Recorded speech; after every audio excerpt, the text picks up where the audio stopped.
오늘 우리에게 주시는 하나님의 말씀은 야고보서 3장 1절에서 11절입니다. 신약성경 373쪽 야고보서 3장 1절에서 12절입니다.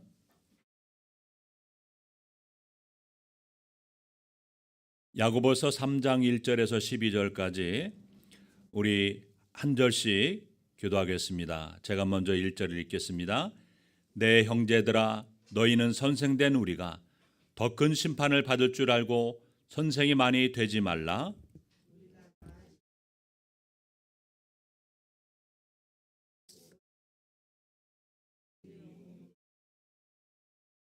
우리가 말들의 입에 재갈 물리는 것은 우리에게 순종하게 하려고 그 온몸을 제어하는 것이라.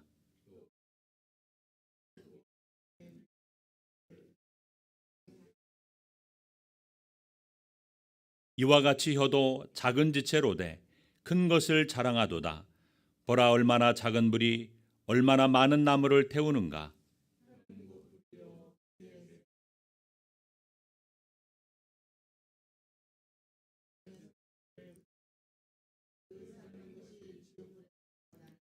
여러 종류의 짐승과 새와 벌레와 바다의 생물은 다 사람이 길들일 수 있고 길들여 왔거니와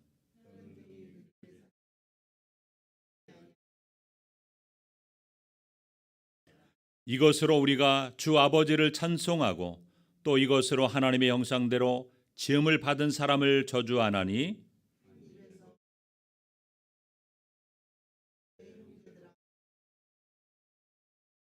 샘이 한 구멍으로 어찌 단물과 쓴물을 내겠느냐.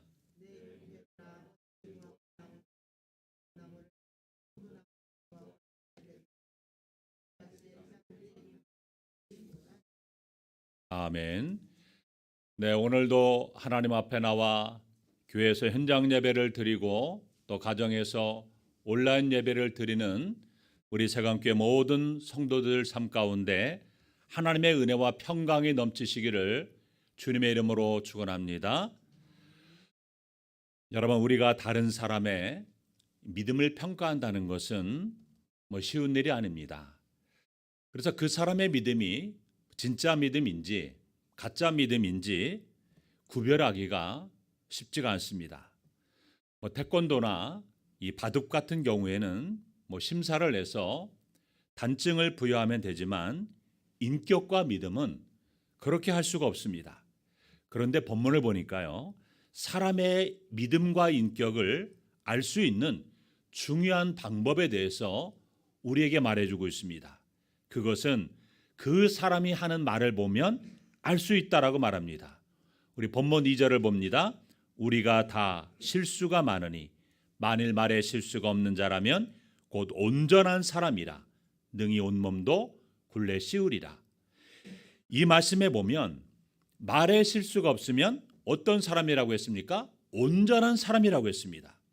자, 여기에서 이 온전함이라는 단어는 전에 한번 말씀드린 기억이 있는데요, 이 완전이라는 뜻이 아니라 성숙함이라는 의미입니다. 여러분, 우리는 인간이기 때문에 결코 완전할 수 없습니다. 그러나 성숙한 사람은 될 수 있다는 사실입니다. 믿음이 성숙한 사람은요, 어떤 사람입니까?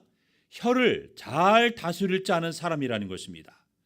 그래서 그 사람이 하는 말을 들어보면 그 사람의 지식 수준이라든가 교양의 정도, 인격의 성숙도가 나타납니다.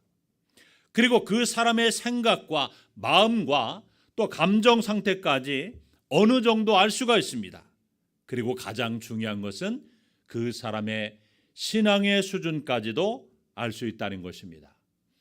그래서 우리에게 가장 중요한 것은요, 혀를 잘 다스리는 것입니다. 첫째로 우리는 언어를 잘 컨트롤할 줄 아는 성숙한 선생이 되어야 됩니다. 여러분, 사람들은요, 선생이 되는 것을 좋아합니다. 리더가 돼서 많은 사람들에게 영향력을 주는 것을 좋아합니다. 이것은 교회에서도 마찬가지입니다. 하지만 야고보는 가장 먼저 교회에서 리더가 되고자 하는 자들에게 한 가지 경고를 하고 있는데요, 선생이 많이 되지 말라. 왜냐하면 가르치는 우리가 더 큰 심판을 받기 때문이라고 말씀합니다. 여러분, 그러나 선생이 많이 되지 말라, 이 말씀은요, 선생이 필요 없다는 말이 아닙니다. 어느 사회나 선생은 필요합니다. 교회도 마찬가지입니다. 선생이 없는 공동체는 혼란이 찾아올 것입니다. 그리고 질서가 깨질 것입니다. 당시에는요, 지금보다도 문맹률이 훨씬 높았기 때문에 이 스승에 대한 의존도가 높을 수밖에 없었습니다. 자, 그렇다 보니까 선생은 일반 사람들의 존경을 받았기 때문에 선망의 대상이 되었습니다. 여러분, 이 야고보서의 수신자는 유대 그리스도인들입니다. 그런데 유대인들은요, 하나님의 말씀을 가르치는 이 선생인 랍비들을 대단히 존경을 했어요. 그래서 유대 그리스도인들 중에서 회당이나 교회 안에서 이 선생의 자리를 원한 사람들이 너무나 많이 있었습니다.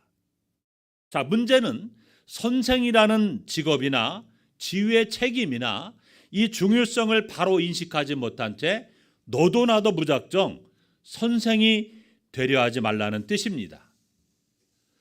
왜냐하면 선생된 자는 더 큰 심판을 받기 때문에 이 영적인 무거운 책임감을 안고서 리더로서 살아가야 한다는 뜻인 것입니다. 선생이 되고 리더가 된다는 것은 그만큼 많은 사람들에게 영향력을 주는 위치이기 때문에 스스로가 경각심을 가지고 이 영적인 부담감을 안고 가야 되는 것입니다. 그래서 한 공동체에 선생이 된다고 하는 것은요, 영광스럽기도 하지만 그만큼 무거운 책임감을 가지고 살아가야 되는 것입니다. 이런 막중한 책임감을 가지고 선생이 되는 사람은 한 가지를 조심해야 되라고 말씀합니다. 그것이 무엇입니까? 언어라는 것입니다. 그래서 야고보는 온전한 사람, 또 믿음이 성숙한 선생에게 나타나는 가장 큰 특징으로 말 실수가 없는 것을 강조하고 있습니다. 여러분, 온전한 사람, 성숙한 사람은 말에 실수가 없는 자입니다. 그 말은 리더들이 말 실수하지 않도록 특별히 조심하라고 말하는 것입니다. 여러분, 특히나 리더들은 자신이 내뱉는 말에 신중의 신중을 기해야 합니다. 선생은 말로 사람들을 가르치고 인도하기 때문에 그렇습니다. 만약에 말 실수를 하기 시작하면 그는 리더십을 잃어버릴 수밖에 없습니다. 누가 그 선생을 믿고 따를 수가 있겠습니까?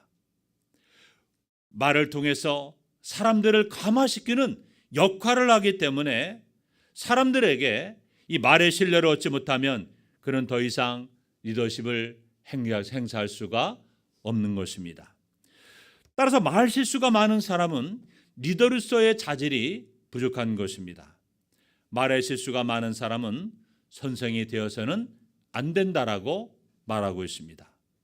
말의 실수가 없는 온전한 사람, 이 성숙한 사람, 바로 교회의 리더가 되어야 함을 말하는 것입니다. 여러분, 리더뿐만 아니라 우리의 말에 대해서도 우리가 심판을 받는다는 사실을 알아야 됩니다. 물론 리더는요, 일반 사람들보다도 더 큰 영향을 끼치기 때문에 더 큰 심판을 받습니다. 그래서 우리 예수님께서도 마태복음 12장 36절 이하에 보면 내가 너희에게 이르노니 사람이 무슨 무익한 말을 하든지 심판날에 이에 대하여 신문을 받으리니 내 말로 의롭다함을 받고 내 말로 정죄함을 받으리라고 말씀하셨습니다. 우리가 하는 말 중에 무익한 악한 말도 심판을 받고 무익한 말도 심판을 받는다고 했습니다. 그만큼 우리의 말이 너무나 중요합니다. 사람의 말은 하나님의 심판을 받을 대상이기 때문에 특별히 리더와 그리고 우리 모든 성도들은 말에 대해서 조심하고 또 조심해야 됩니다. 자, 두 번째로 혀는 작지만 강력한 영향력이 있다는 사실을 말씀해 주고 있습니다. 먼저 야고보는요, 혀의 긍정적인 부분을 말하고 있습니다. 여러분, 혀는요, 이 사람의 지체 중에서 가장 크기가 작지만 그러나 그 영향력은요 가장 강력하다는 사실을 알아야 됩니다. 자, 그래서 야고보는요 혀의 영향력에 대해서 사람들이 타고 다니는 말 그리고 커다란 배를 가지고 설명을 하고 있는데요. 본문 3절에 보면 우리가 말들의 입에 재갈 물리는 것은 우리에게 순종하게 하려고 그 온몸을 제하는 것이라고 말씀했습니다. 여러분, 아무리 사나운 야상말을 할지라도 그의 입에다가 이 작은 재갈을 물려버리게 되면 이 말은요 말을 탄 사람에게 순종하는 명마가 됩니다. 여러분, 이 재갈이 뭡니까? 이 말의 입에다가 가로물리는 쇠토막을 말합니다. 그리고 그 쇠토막에 곶비를 맵니다.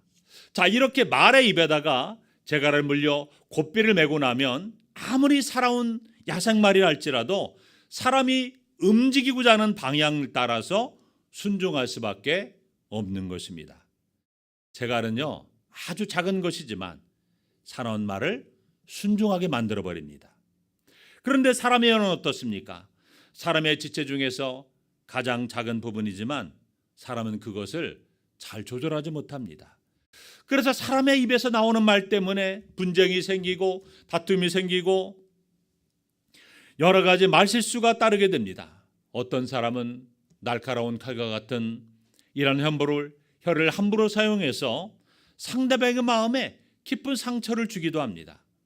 그래서 잠언 12장 18절에 보면 칼로 찌름같이 함부로 말하는 자가 있거니와 지혜로운 자의 혀는 양약과 같다고 했습니다. 여기에서 함부로 말한다는 의미는요 결과를 생각하지 않고 조심 없이 또 책임감이 없이 급히 말한다는 것을 의미합니다. 자, 이처럼 생각 없이 하는 말은요 고통을 줄 수 있다는 것입니다. 자, 이렇게 사람의 혀는요 말의 곶비와는 분명히 다른 것입니다. 우리의 작은 입술을 재갈 물린다는 각오로 생활할 때 우리 역시 하나님께서 원하시는 그 방향대로 순종하며 살아갈 수가 있는 것입니다. 자, 이어서 야고보는요 몸 전체를 조절하는 혀의 능력에 대해서 재강조하면서 두 번째 비유로 배의 크기와 키의 크기를 비교해서 말하고 있습니다. 본문 4절 말씀 보면 또 배를 보라, 그렇게 크고 광풍에 밀려가는 것들을 지극히 작은 키로서 사공의 뜻대로 운행하나니. 여러분, 여기에서 말하는 배는요 작은 돛된 배가 아닙니다. 30만 톤, 50만 톤의 그 거대한 배가요 30루터로 가다가 또 50루터로 가다가 동쪽으로 가다가 또 좌측으로 가다가 마음대로 속도를 또 늦추고 또 올리고 또 방향을 틀기도 합니다. 그런데 무엇으로 그렇게 합니까? 거대한 배의 방향을 트는 것은요 큰 것이 아니라 작은 키입니다. 작은 키가 거대한 배를 마음대로 움직입니다. 배의 규모에 비하면 키는 너무나 작지만 거대한 배를 움직이듯이 우리의 혀도 너무나 작은 지체 중에 불과하지만 우리 인생의 방향을 결정하고 우리 인생을 움직인다는 겁니다. 여러분, 하나님께 우리 인생의 키인 입술을 맡겨드리고 우리가 언어 생활을 조심성 있게 해간다면 하나님께서 원하시는 인생의 방향대로 우리가 순항할 수 있다는 사실을 알아야 됩니다. 그런데 여러분, 혀는요 이렇게 긍정적인 부분도 있지만 혀는 파괴적인 부분도 있습니다. 그래서 야고보는 혀의 부정적인 측면을 강조하면서 언어 생활에 대해서 더 주의를 당부하고 있습니다. 그 예로서 불을 언급하고 있습니다. 우리 본문 5절을 보겠습니다. 이와 같이 혀도 작은 지체로되 큰 것을 자랑하도다. 보라, 얼마나 작은 불이 얼마나 많은 나무를 태우는가. 여러분, 우리가 뉴스를 보다가 산불에 대한 기사를 볼 때가 있습니다. 이 대형 산불의 시작은요 언제나 눈에 보이지 않는 작은 불씨에서 시작됩니다. 그래서 누가 담배를 피다가 던졌는데 그 불이 시작돼서 온 산을 태우기도 하고, 또 2019년도에 강원도에 초대형 산불이 일어난 적이 있었습니다. 이 산불로 인해서 많은 인명피해와 1757 헥타르에 달하는 산림과 또 주택과 시설물 총 916곳이 전소되는 큰 피해를 입었습니다. 자, 그런데 이 산불이 일어나는 원인이 무엇입니까? 이 도로변에 전신주 개폐가 폭발해서 이 작은 불꽃이 튀어가지고 산으로 옮겨 붙어서 여러분 초대형 산불이 되고 말았던 것입니다. 자, 그것처럼 우리 인생의 나무를 순식간에 태우는 것도요, 작은 불씨와 같은 말실수에서 비롯됩니다. 내가 아무런 생각 없이 내뱉은 작은 말실수로 인해서 엄청나게 큰 불행으로 번지게 된 것입니다. 여러분, 작은 혀가 사람의 인생을 살릴 수도 있지만 완전히 망칠 수도 있다는 사실을 우리는 알아야 됩니다. 자, 이어서 본문 6절에 보면 또 혀에 대해서 곧 불이요 불의의 색이라, 혀는 우리 지체 중에서 온몸을 더럽히고 삶의 수레바퀴를 불사르고 그 사라는 것이 지옥불에서 난다라고 했습니다. 여러분, 야고보는 계속해서요, 혀의 강력한 파괴적인 부분을 말하고 있는데요, 혀가 뭐라고 그랬습니까? 불이라고 했어요. 또 불의의 세계라고 했습니다. 여러분, 혀는 불의의 세계입니다. 불의의 세계라고 하는 것은요, 진리의 세계에 반대되는 말입니다. 그래서 이것은요, 악으로 가득 찬 세상, 불법과 온갖 부도덕한 행위로 가득한 타락한 인간 세상을 말하는 것입니다. 그래서 성경은 혀를 삶의 수레바퀴를 완전히 불사른 것 같고 지옥의 불과 같은 것이라고 말하고 있습니다. 여러분, 이렇게 우리 입에서 나오는 말이요, 파괴적인 강력한 능력을 가지고 있다고 말하고 있습니다. 말은 사람을 죽입니다. 그리고 파멸시킵니다. 부멸시킵니다. 힘을 잃어버리게 만듭니다. 여러분, 사람은 하루에요, 아침에 일어나서 저녁에 누울 때까지 수없이 많은 말들을 합니다. 그래서 사회학자에 따르면요, 남자는 하루에 평균적으로 12,000개의 단어를 사용한다고 합니다. 또 여자분들은 하루 평균 25,000개의 단어를 사용한다고 합니다. 그런데 사람이요, 이 16세까지요, 자신에 관해서 17만 3천 개의 부정적인 메시지를 듣는다고 합니다. 부모와 친구와 또 선생님으로부터 이러한 부정적인 메시지를 너무나 많이 듣고 자라게 됩니다. 이에 반해서 자신에 관해 긍정적인 메시지는요, 하루 평균 긍정적인 메시지는 16,000개라고 합니다. 자, 그러니까 하루 평균 약 30개의 부정적인 메시지를 듣게 되는 것이고 긍정적인 메시지는 2.7개를 듣는다고 말합니다. 자, 그러니까 우리 인간은요, 혀를 길들이지 않고 그대로 방치하며 살아가게 되면 긍정적인 말보다는 부정적인 말을 더하기가 쉽다는 겁니다. 왜냐하면 자라면서 온갖 부정적인 메시지를 많이 듣다 보니까 나도 모르게 그 영향을 받아서 부정적인 말을 하게 된다는 것입니다. 여러분, 야고보가 말의 긍정적인 요소보다도 부정적인 요소를 강조할 수밖에 없는 이유가 무엇일까요? 다른 지체와 달리 사람이 가진 혀는요, 훈련을 통해서 길들이기가 그만큼 어렵기 때문에 그렇다는 겁니다. 여러분, 세상에 있는 많은 동물들은 거의 다가요, 조건 반사의 방법을 이용하여 다 길들일 수가 있습니다. 그래서 우리가 섞어서 공연장이나 그리고 개나 다른 동물을 훈련하는 훈련장에 가서 보게 되면요, 많은 동물들이 이 조련사에 의해서 길들여지는 것을 보게 됩니다.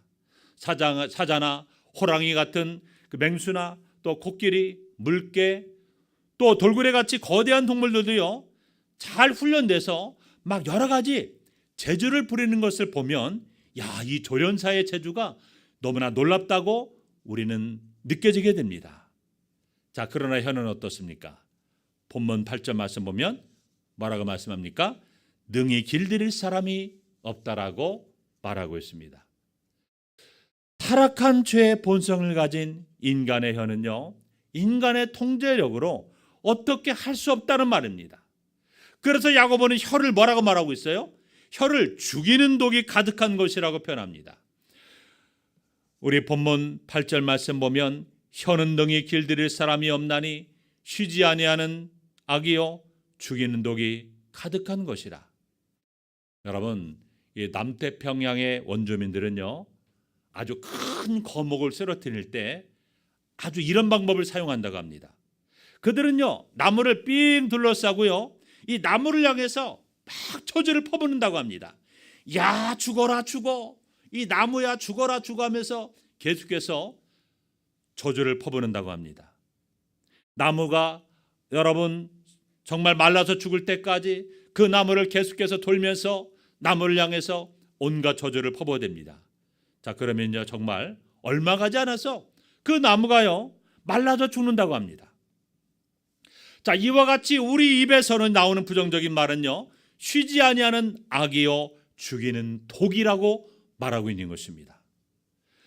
혀의 긍정적인 요소가 분명히 있는 것이 사실이지만 길들여지기가 어렵기 때문에 부정적인 요소가 더욱 드러나는 것입니다. 여러분, 이렇게 말은요 얼마나 영향력이 큰지 우리의 생애의 바퀴를 불사르는 불과 같고 사람을 죽이는 독과 같습니다. 어떤 사람이 무심결에 던진 말 한마디가 가슴에 박혀서 평생 미움과 악독이 가득한 채 증오로 얼룩진 삶을 살게 되는 것을 보게 됩니다. 그 한마디의 말이 꺼지지 않는 불이 되어 온 생애를 미움으로 불살라버리는 것입니다. 그 말은 하나의 독이 되고 말았습니다. 그래서 부정적인 말은요, 다른 사람을 죽이는 것입니다. 이처럼 무서운 영향력을 지닌 것이 바로 사람의 말이라는 것입니다. 그래서 본문 8절에서 혀를 길들인다는 것은 무엇을 말하는 것일까요? 이 말은요, 무의식 중에 하는 말, 부지불식간에 하는 말, 습관적으로 하는 말을 다스리라는 말입니다. 여러분, 말은 그렇게 다스려야 됩니다. 자, 그러기 위해서 가장 중요한 것이 무엇일까요?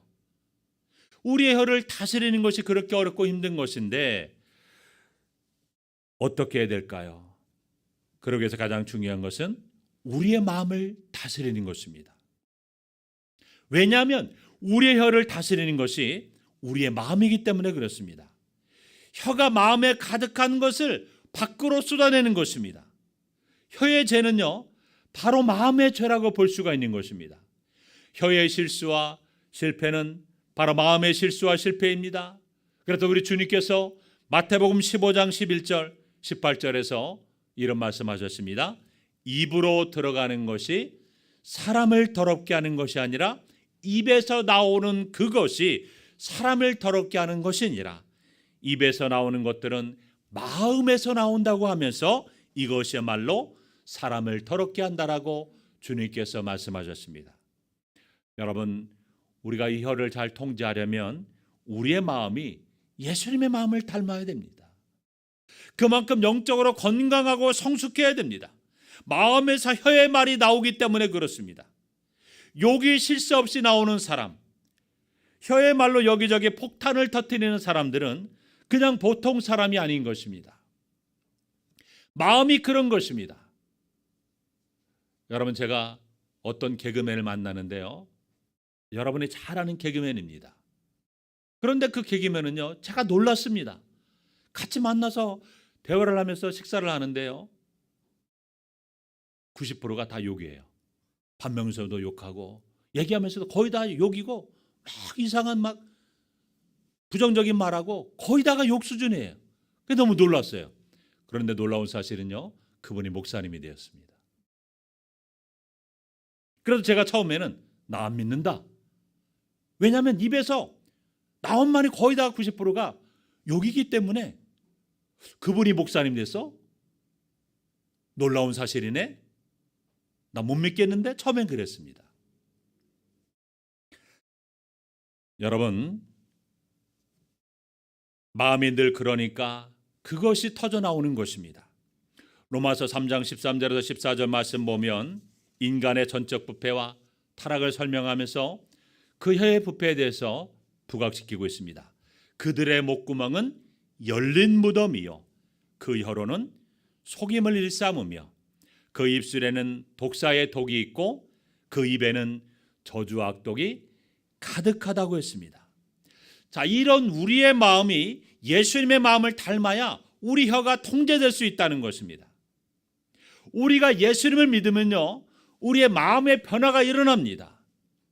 하나님의 뜻대로 살고 싶은 이러한 마음이 생겨나게 되고 하나님께서 우리에게 부드러운 새 마음을 주신다는 사실을 알아야 됩니다. 따라서 예수님 믿고 우리가 새로운 피조물이 되었다고 하면서 혀의 변화가 일어나지 않는다면 그 신앙은 진짜일까 가짜일까요? 가짜라고 성경은 말씀하고 있습니다. 우리의 마음이 예수님의 마음을 닮으면 닮은 만큼 우리의 혀가 예수님을 닮을 수가 있다는 겁니다. 그러므로 우리는 예수님을 닮아 우리의 혀를 잘 통제하는 우리의 삶이 되어야 될 줄 믿습니다. 세 번째로 믿음이 성숙한 사람은요, 혀에 이중성이 없어야 한다라고 말하고 있습니다. 우리 본문 9절과 10절을 보겠습니다. 이것으로 우리가 주 아버지를 찬송하고 또 이것으로 하나님의 형상대로 지음을 받은 사람을 저주하나니 한 입에서 찬송과 저주가 나오는도다.